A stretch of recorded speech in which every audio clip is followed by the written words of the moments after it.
understand it is all about the frequency, the vibration for which you are waiting. Universe caters that to you. If you are waiting for frustration, negativity, Kalabhairava sends that.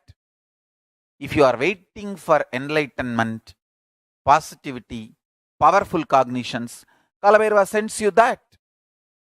I tell you,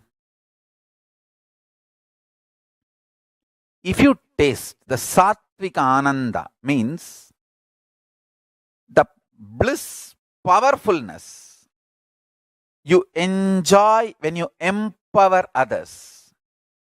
For example, every day, all these deep secrets, the sacred secrets, powerful truths, I go on reveal.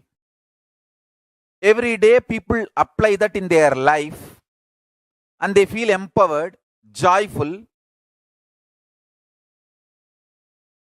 When I see their smile, I feel the joy of existence. And I feel empowered. I feel I should teach the truths more and more. I tell you, hard work gets you more hard work. Happy life gets you more happy life.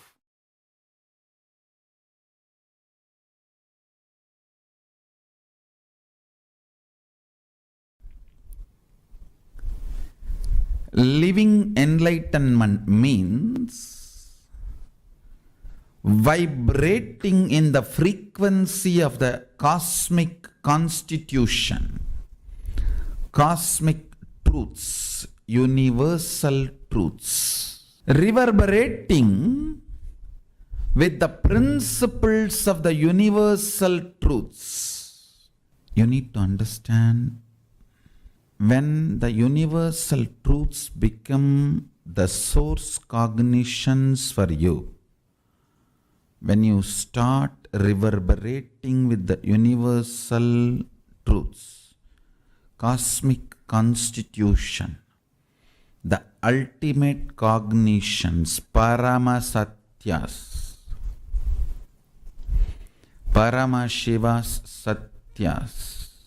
It is literally like an elephant entering into a hut. Paramashiva enters into your ignorance and shatters it. Understand how a small hut will be shattered if an elephant enters into it. Same way, when Paramashiva enters into your cognitions, the way you operate. Cognition means whatever you cognize as a life, good, bad, right, wrong, goal, obstacle, what should be done, what should not be done, how much you can do, all these cognitions you have. That is the fundamental decision-making mechanism of your life. I call that as a buddhi.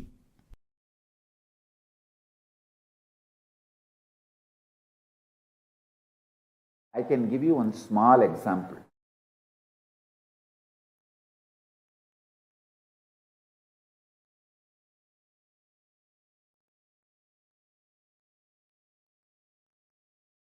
Very simple. Actually, I have done this in those days when I used to live in Bididi with a small group of disciples.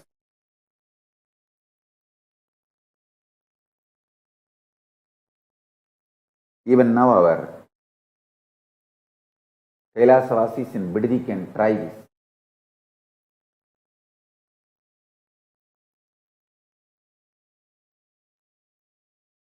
I'll first explain.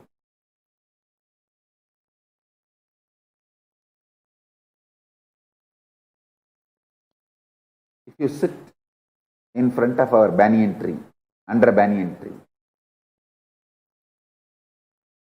and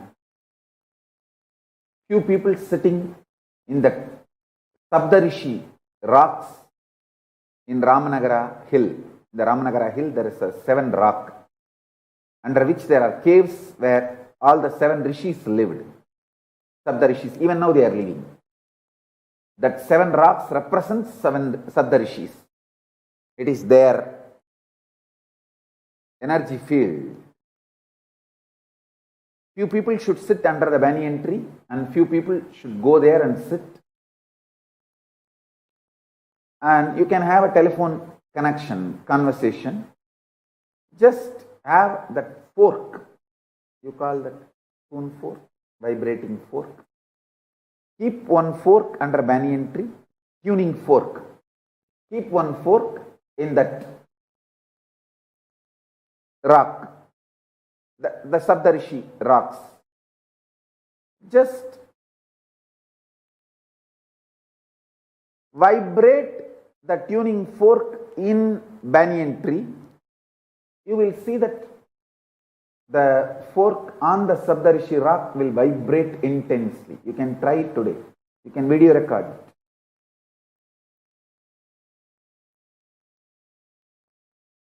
Because this banyan tree and that Saptarishi rock is deeply connected through a different frequency than what you understand. Through supernal effulgence they are connected. All the Saptarishis sit there and listen to Paramashiva's Vedas and Upanishads and Agama teachings.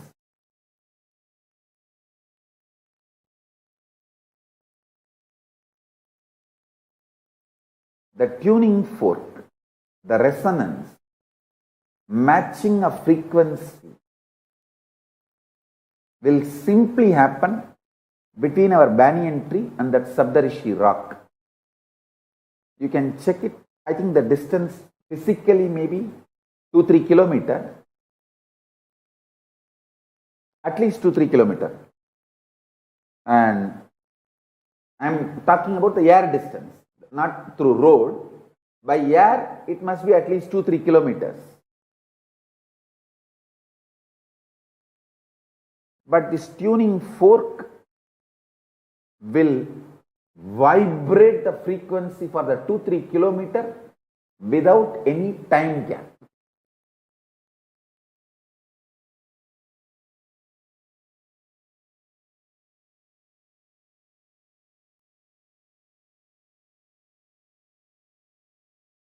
Paramashiva's message directly from Kailasa. Listen.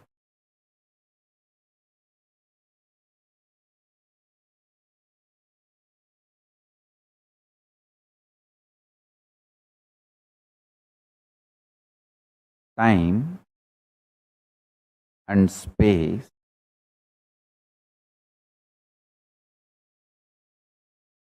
the continuum of time and space is due to a stuff connecting both.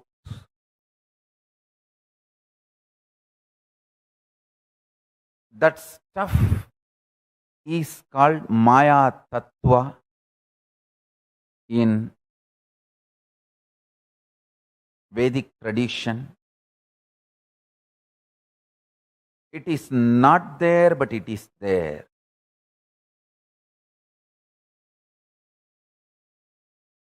Because the time and space, both the dimensions, do not have a clear border, kind of a watertight compartment border. No. Understand this very intensely. For example, if time and space put together is 100 meters, consider an 100-meter cloth as time and space. For some people, 60 meter is time, only 40 meter is space. For some people, only 30 meter is time, 70 meter is space. The time and space continuum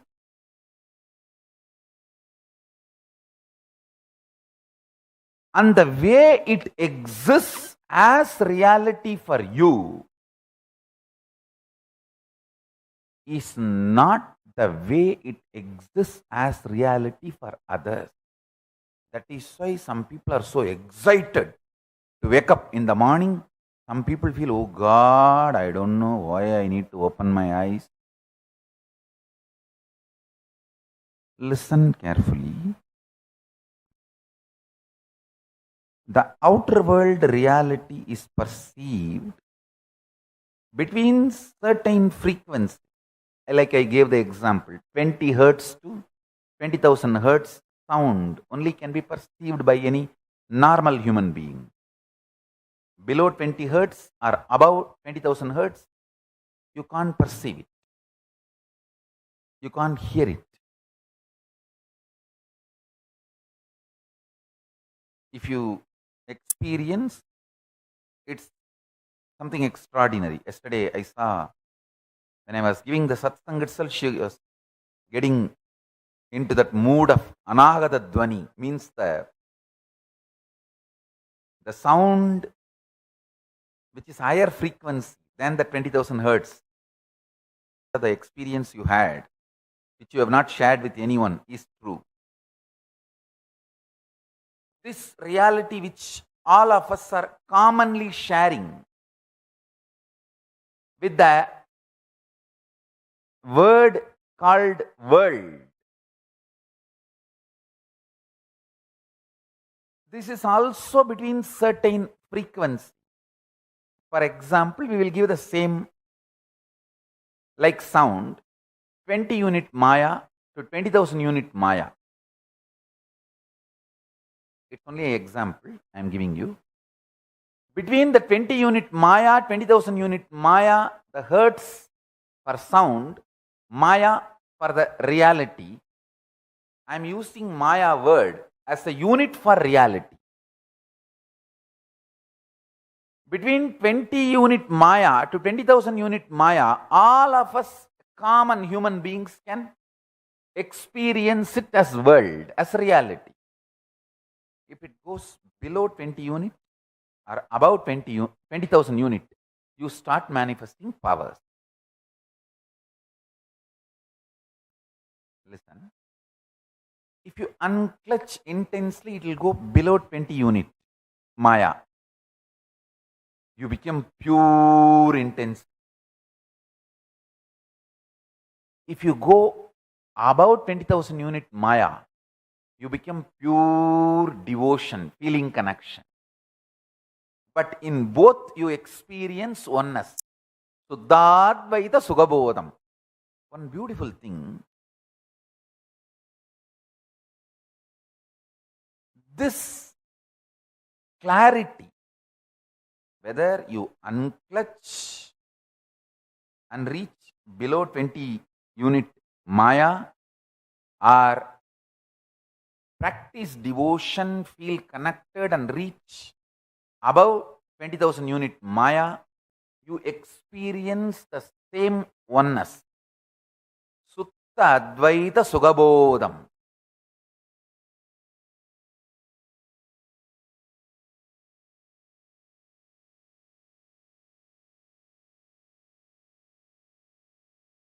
If I initiate you into power manifestation, your whole body, mind starts getting grounded in that oneness space. Sutta Advaita Sugabodha. What you manifest is Shakti, not ordinary Siddhi.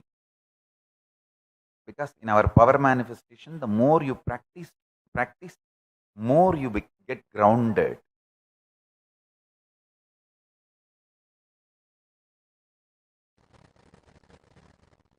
Paramashiva's message directly from Sri Kailasa. Listen.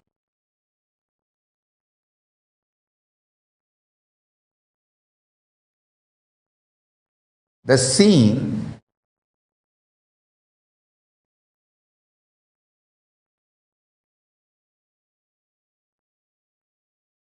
is always seen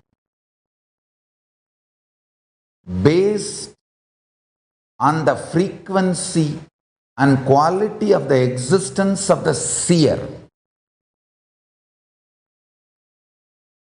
Seen is always seen based on the quality of the existence of the seer.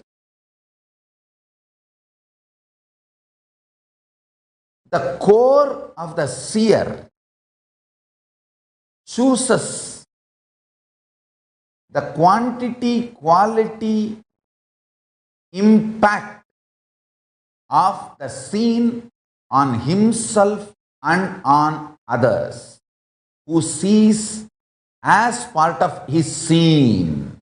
Understand? Even what you think as others is part of your seen. So the base for the existence of your first person, second person, third person, all the three are the seer.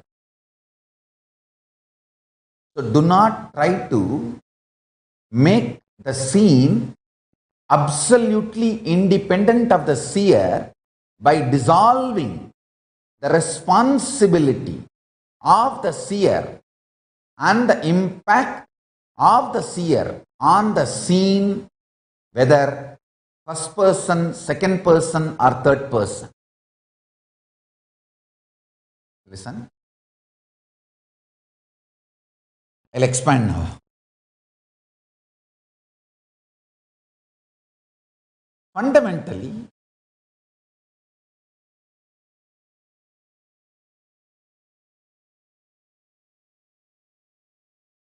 you try to establish the seen is independent of seer so that you can put the responsibility for your life on others. When you realize the truth that seer is responsible for the seen, you need to work, alter, transform, evolve. That's too much of work. You can always say, oh, no. You can always find some false reason why external reasons are responsible, not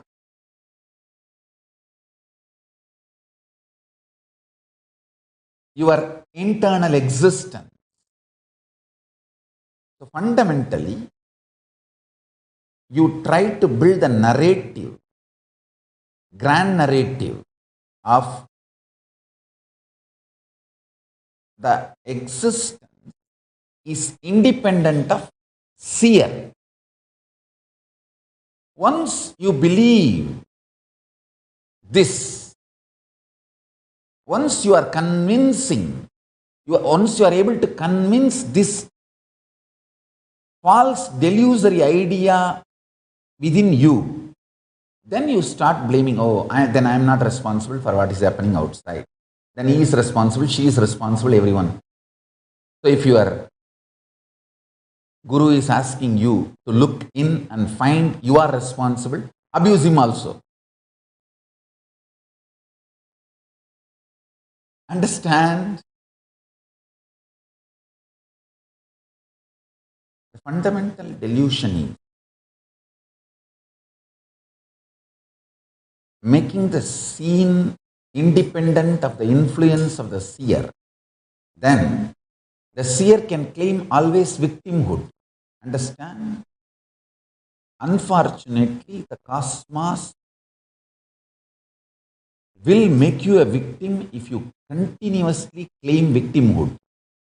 Fortunately, cosmos will make you a leader if you continuously claim and realize that you are the leader and responsible for everything. That's the beauty of life.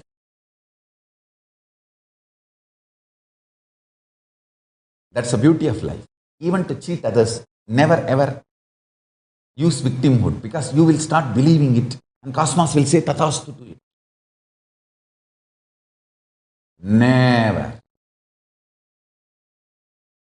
Never do that mess. Understand? This one curse, I will never want even my enemies to have, even people who cherish enmity towards me. I will never want them to have this suffering. Feeling that they are victim of the universe or the cosmos or the humanity or the whole. That's the worst hell.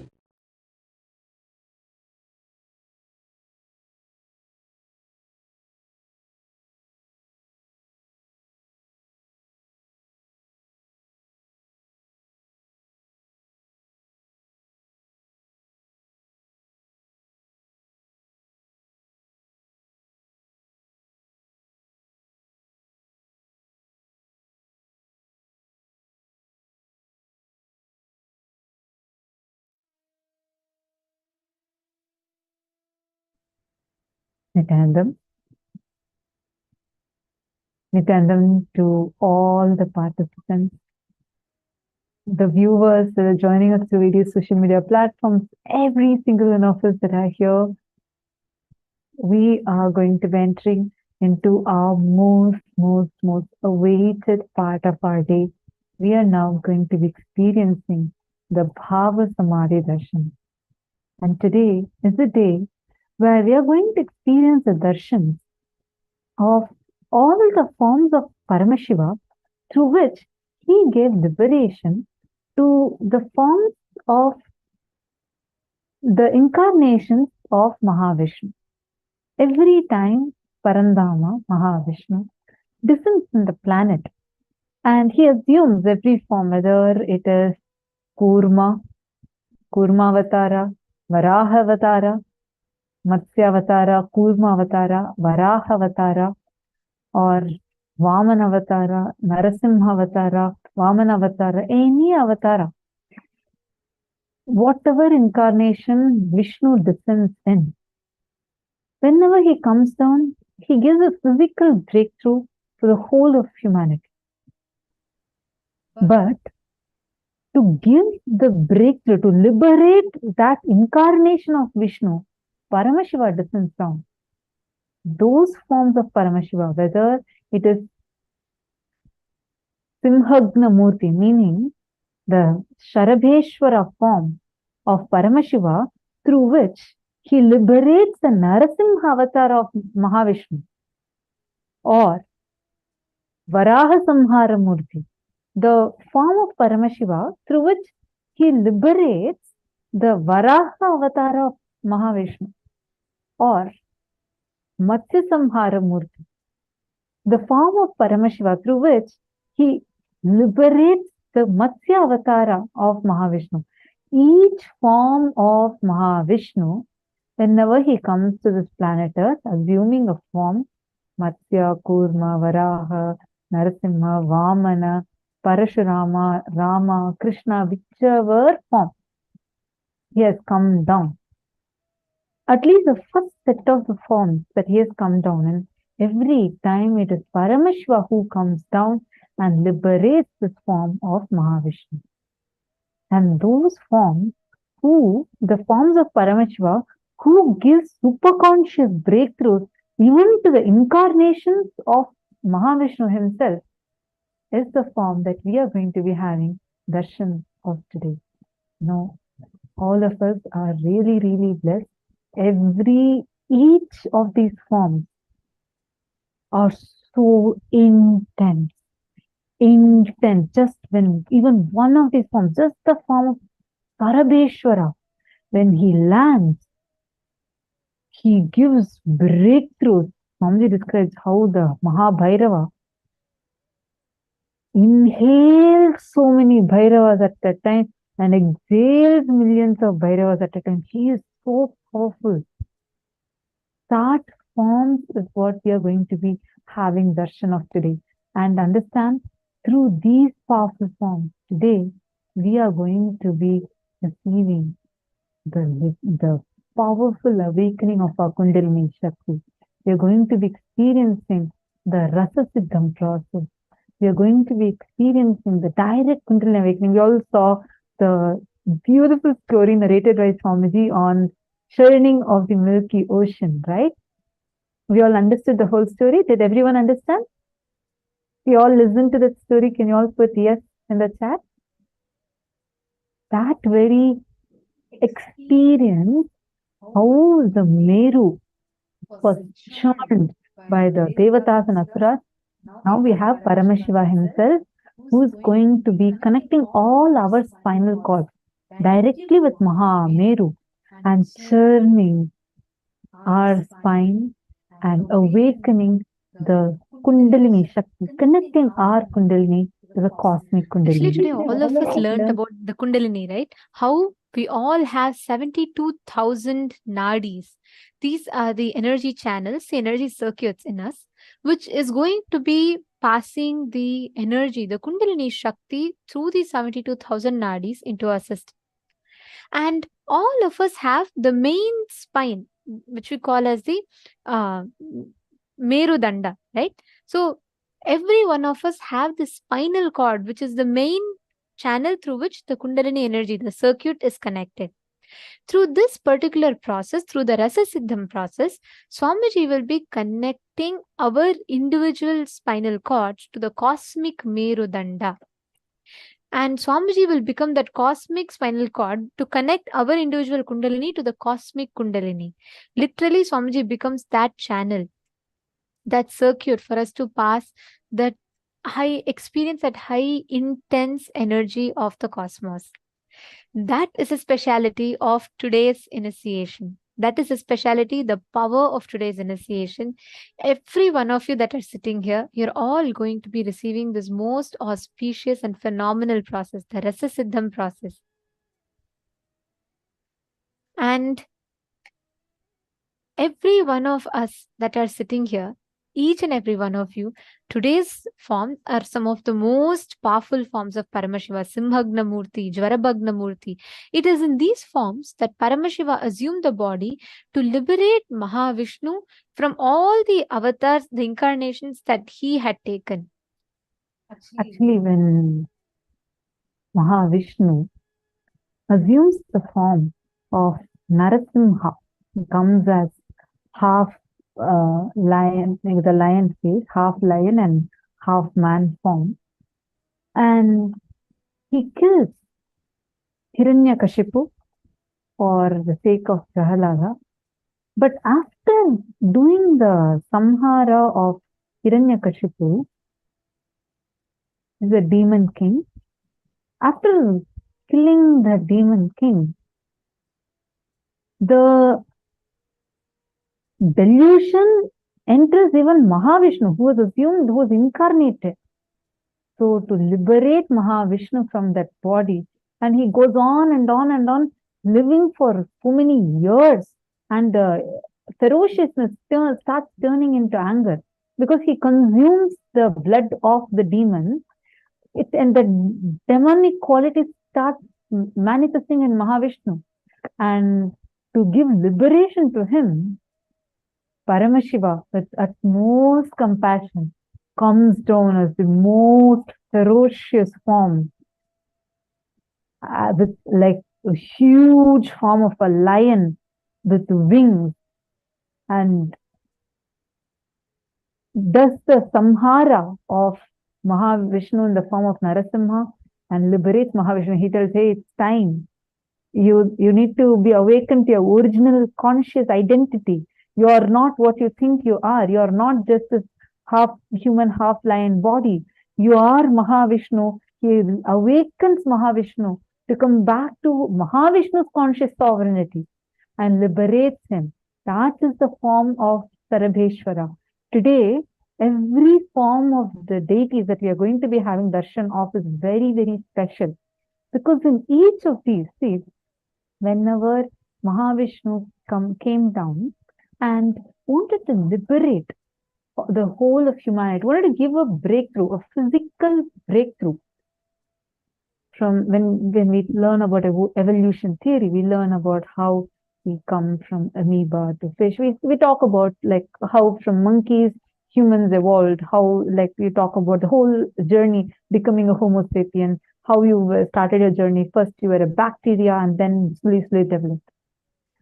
Much thousands and thousands of years before Charles Darwin giving his Darwin's theory of evolution, our ancestors have recorded it very clearly in the Puranas, how every time when the whole universe was just stuck to be in the form of amoeba, just to be a unicellular organism, how Vishnu comes, Mahavishnu comes down in the form of Matsya and gives a physical breakthrough from amoeba to fish, and then from fish going to next level. Every time he gives a physical breakthrough. But for every time, at some point, even Mahavishnu's incarnation got stuck in some patterns. Understand, for the sake of liberation, even Paramashiva comes down physically. That is why even now he has come down physically as our Guru, Swamiji, to liberate all of us. Understand, he comes down physically and he gives a conscious breakthrough. Every time Paramashiva comes down, he gives a conscious breakthrough. Actually, Swamiji beautifully tells how even when Vishnu fell into Vishnu Maya, Paramashiva had to come. Now, when all of us are stuck in all delusions in life, today Swamiji is here as the very avatar of Paramashiva to lift us out of all of these delusions that we are stuck in. Every one of you that are sitting here, each and every one of you, any delusion that you are stuck in, any struggle that you're stuck in, today, when you just have the darshan of these forms of Paramashiva, right? Literally, Swamiji will raise you to that highest frequency. All of these are the most ferocious forms of Paramashiva. But if you connect with devotion, with integrity, even that most ferocious form becomes the most loving form of Paramashiva. This reminds me of a very small incident, and I always relate to this whenever I see ferocious forms of Swamiji like Paramashiva. There's the same story of Hiranyakashipu being killed. So Vishnu assumes the form of Narasimha, half lion and half man, and he kills, like she was just narrating. And after that, he becomes Ugra Narasimha, means he's not settled. Everyone is literally getting terrified. Even Lakshmi is afraid to go next to Mahavishnu at that point in time. And Devi Lakshmi is Mahavishnu's divine consort. Even she gets afraid to go next to Mahavishnu. Everybody is terrified, and Narasimha is sitting as Ugra Narasimha with this claws, completely destroying Hiranyakashipu. And after doing the Samhara, he's sitting there, and whole three worlds are terrified. And when Narasimha comes, even before Narasimha comes, actually Prahalada, he loses his consciousness. But when he gets up, he sees Narasimha. He sees Narasimha had killed Hiranyakashipu, his own father, and three worlds are trembling in fear. It is only Prahalada, the moment he sees Narasimha, he falls in love with Mahavishnu's compassion for having come down. And he falls so much in love with the form of Narasimha that he starts singing the praise of that beautiful form of Narasimha. Even when Mahavishnu's own consort was afraid to go next to Narasimha, Prahalada, a young boy, 5 or 6 years old, when he sees that ferocious form, he does not feel afraid or terrified. He falls so much in love with that form. He literally runs towards that form and he starts singing the Narasimha, the praises of Narasimha of that form, describes that form so beautifully. Then Narasimha picks him up and keeps him on his lap. That is when we are integrated. Even the most ferocious form of Paramashiva, we'll only see that love, like Swamiji describes. Even when Kalabhairava smiles, and when you see that, that big teeth of Kalabhairava, even behind that, you'll only see that love of that smile. That anyone who is integrated, when we are integrated and we have that simple love and devotion, even the most ferocious form of Paramashiva, we will see the love behind it, that smile that he has even when he is very ferocious with us, that love that he talks with even when he tells the most ferocious things. That is these ferocious forms of Paramashiva, which he assumes that form to wake us up out of our delusion. So today, any delusions that you're stuck in, anywhere you want to raise your frequency, go to that highest frequency, connect to today's form. when Swamiji is coming here, when Swamiji is going to be sitting here for the darshan, just connect to Swamiji and say, Swamiji, these are all the delusions that I'm stuck in. You please liberate me from this. And just put all your prayers to Swamiji. Anywhere you want to, you're feeling low, you're feeling down, you're feeling in some places you really need some energy, you need some more will persistence, or you are feeling tired, you need some energy. All of these, wherever you need to raise your frequency, and wherever you're stuck in delusions, just pray to Swamiji today through this very powerful Rasa Siddham process. And just through the initiation, Swamiji is going to be infusing that cosmic Kundalini into us and awakening us to our highest possibility. So let us all get ready to receive this very powerful darshan. Are you all ready with your the charna? Okay, some of you are asking if the darshan is over. No, we are going to be entering into the darshan. Darshan is starting very, very, very shortly. Stay tuned. We have the live darshan of Swamiji as the Vishnu Samhara Murti forms, various forms of Paramashiva, wherever he gave breakthrough, liberation to the incarnations of Vishnu. So those forms of the Samhara Murtis of Paramashiva that gave liberation to various incarnations of Mahavishnu is the darshan we are going to be having today. So, ready? Shall we all enter into the darshan? Now we are going to be chanting the Dhyana Shloka.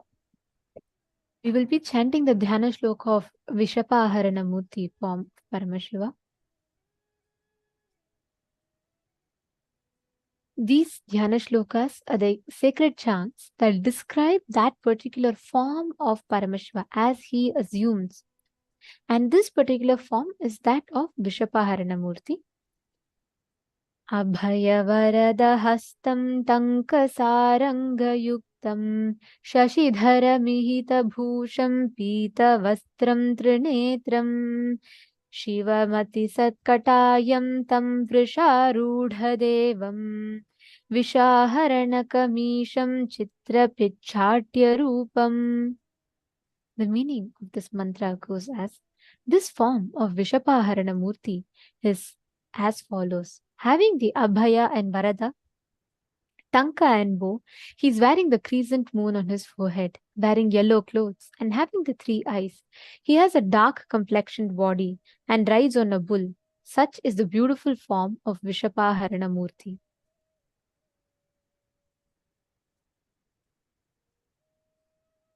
Today, during the darshan, all the problems, every delusion that you're stuck in, just connect to Swamiji and ask your prayers. Ask your boons and blessings requests. Swamiji himself will be seeing each and every prayer. During the darshan, Swamiji himself will be seeing all your prayer messages, and we request you to post on all the platforms, whether you're on Zoom or if you're on some particular social media platform. We request all of you to post it on all these platforms: YouTube, Facebook, Instagram, Twitter, WhatsApp, and on the Zoom rooms, so that your messages do not get missed.